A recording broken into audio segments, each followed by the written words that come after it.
I summon you to fulfill your oath. None but the King of Gondor may command me.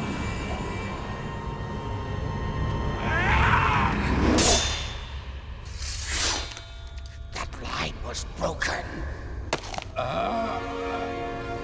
It has been remade.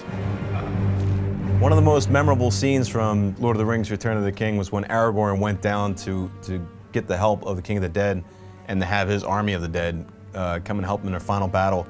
And when we had first decided we were going to do this little meeting of kings, if you will, it was a little difficult for us to put our head around because the King of the Dead, the movie, is a ghost. So we thought it would be a little tough to do it in sculpture, but still give it that kind of ethereal feel to it.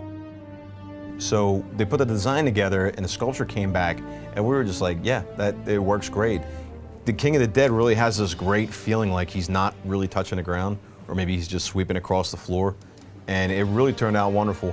And when you see the detail inside of his armor and his chest plate and the detail in the sculpture of his face, it really, you don't need the lights and the CGI that they used in the movie, because it really puts across that feeling that it's a really ancient king.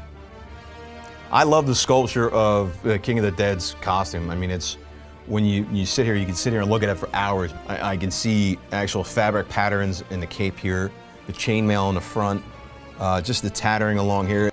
The different layers underneath the cape. There's 4 layers of fabric with a 5th layer of chainmail. I mean, it's just so much to look at. It's such a great addition to the diorama line, and every piece that's come out for the diorama line really captures that moment. It's not just a moment where people are just standing around. It's always a moment that was a key part in the movie. There's so many key parts in all of Lord of the Rings films. I'm just looking forward to what we're going to do next.